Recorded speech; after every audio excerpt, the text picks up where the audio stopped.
RMJ Movie Reviews back again. Coming with another movie review of Never Back Down, No Surrender. Starring Michael Jai White himself from Spawn fame and a very underrated straight-to-video film called Blood and Bone. I love that movie. I have seen the original Never Back Down. I was actually working at a Regal Cinema when I was in college when that film came out, and I like that movie. It's dumb, goofy, fun, cheesy. I like that it has some of the MMA kind of grappling on the floor kind of technique stuff in it. Again, I recognize it as PG-13 cheese that it is, and it's goofy and it's flatly acted and all of that. About the one bright spot about that movie, aside from the cinematography, the grappling, is Djimon Hounsou, who he's really good in that film, taking on the Mr. Miyagi role. Never saw the second one, never wanted to. I don't even know what number this movie is. I don't know if it's number 4, if it's number 3. I don't know. I never saw the 2 sequels. I rented this on a whim just because I like Blood and Bone. And pretty much this is like a not as good imitation of Blood and Bone. Blood and Bone I really like because I was never really like a big viewer of Michael Jai White in his films, but I don't mind him. Like, I liked him in the Tyson movie way back in like 1995, and I like him in the first Tyler Perry movie, Why Did I Get Married? I liked him in that first film. I thought he was good in the first movie. And there's little sprinkles of things here. I thought he was okay in that little Mortal Kombat short that they had on the internet. I thought he was okay in that. But this film, I think essentially, this is really a sequel to Blood and Bone. Because he's exactly the same character from Blood and Bone. Almost to a T. I think even as a B movie, I didn't even really enjoy this film on a basic B movie level. I just didn't. I like some of the story beats in it, even though all the story beats are familiar. We've seen them all before. I like some of. I'm sorry, I left out Esai Morales. Esai Bad Boys Morales. He was Sean Penn's arch nemesis in that film Bad Boys from, I believe, 1983. He was very scary and chilling in that film. He's not as scary anymore, because I've seen him in so many other movies. But, Esai Morales is a fantastic actor. He is a very deep actor, very great actor. He's up there with many of the other great Hispanic actors like Edward James Olmos, Jimmy Smits. I love Salma Hayek. Some others might disagree, but I love Salma Hayek. I mean, he's a fantastic actor. But he plays a typical bad guy here. He does his thing, gets his check. He's good in it. I didn't realize Michael Jai White directed this film. So Michael Jai White is kind of. I liked him better in Blood and Bone. I didn't particularly think he was as good here, but I will say some of the moments in the film where the humor isn't forced. Like, there's one part in the movie where like Tony Jaa makes a cameo, and Tony Jaa thinks that Michael Jai White is Cuba Gooding Jr., and Michael Jai White's face is just hysterical. I thought that was the funniest joke. The other jokes are like really forced and placed in. And also, what the thing is, the way the movie is edited, you could tell that the movie was edited. All their performances were edited. There's so many multiple cuts and there's very few shots that just kind of linger on and let like one actor, like just the camera sits there and this actor says his bam, bam, bam, bam, bam, and watch them all in the frame. The movie is edited. Their performances are created in the editing. You can see it when you watch it. I only know that from taking a video editing class. And I know some people could say, well, all movies, the editing is created.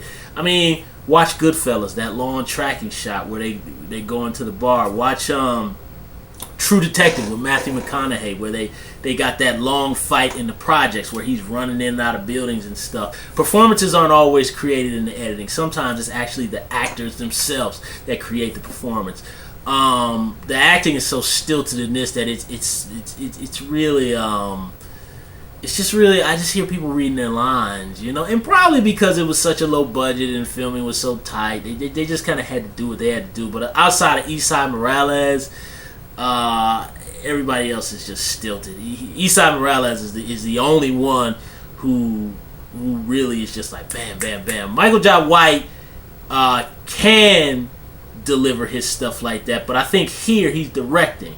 So, you know, he's in front of the camera, he's in back of the camera, blah, blah, blah, blah, blah, blah. So, you know, I'm pretty sure he didn't have time to really work on his acting. That happens sometimes. You've seen it happen with Stallone on the first Expendables film, you know, which, you know.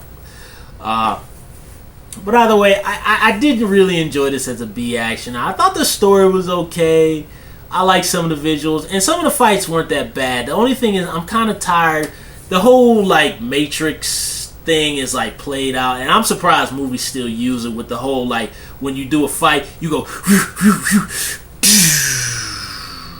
and that has been played out since. It was played out when they did it in Charlie's Angels, when Cameron Diaz did a spin kick on dude and she did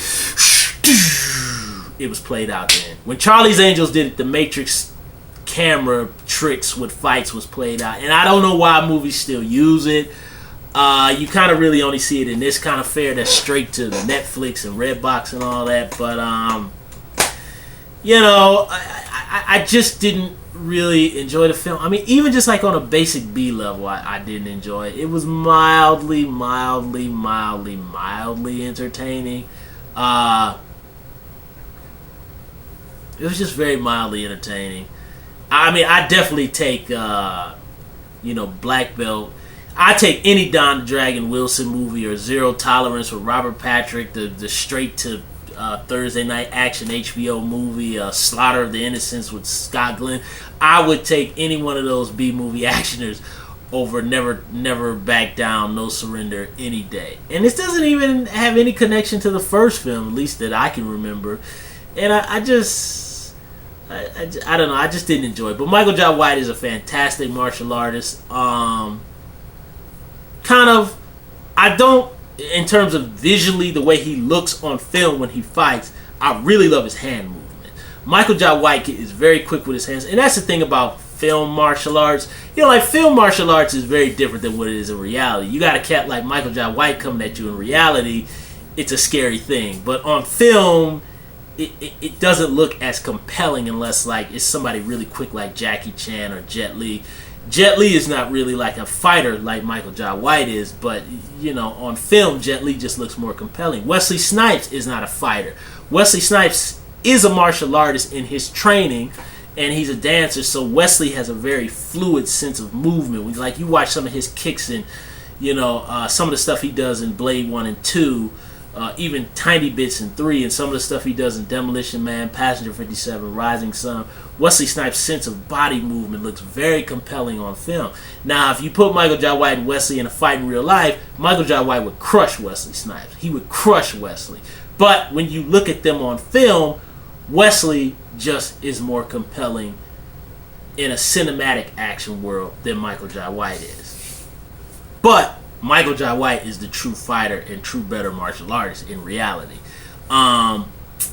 I just really enjoyed his fights more in Blood and Bone than I did in this film. But there's still some really cool techniques. There's some really cool martial artists. The guy who was in The Protector with Tony Jaa, the big, tall Nathan, whatever that guy's name is, he was in Mad Max Fury Road. He's in this movie.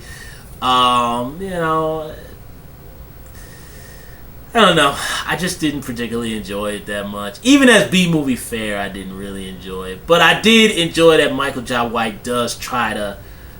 I think he really does make an effort to put in real martial arts philosophies, and kind of there's a scene where, like, one of his boys thinks that he's popping steroids, and the guy starts training harder, but the reality is that Michael Jai White had switched out his steroids and put stuff in there that's not steroids.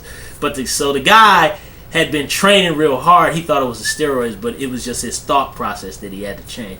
And I appreciate that Michael Jai White tries to put those, not tries, he puts those positive elements in his films. And I think that's why I had heard that Michael Jai White was approached for whether it was, I don't know if it was Expendables 1, but Michael Jai White should have been in one of the movies. But for some reason, I think Michael Jai White just holds his integrity a little bit more and he doesn't want to be involved in that kind of fare, regardless of him being in Universal Soldiers: The Return from 1999. But either way, that's my review of Never Back Down, No Surrender. Rent it at your own risk. Thumbs up the video, subscribe to the channel, share the video, and leave comments down below about Never Back Down, No Surrender. RMJ Movie Reviews. I will be back with my movie review of Ghostbusters, the original 1984, and Ghostbusters 2 from 1989. I'll see you soon.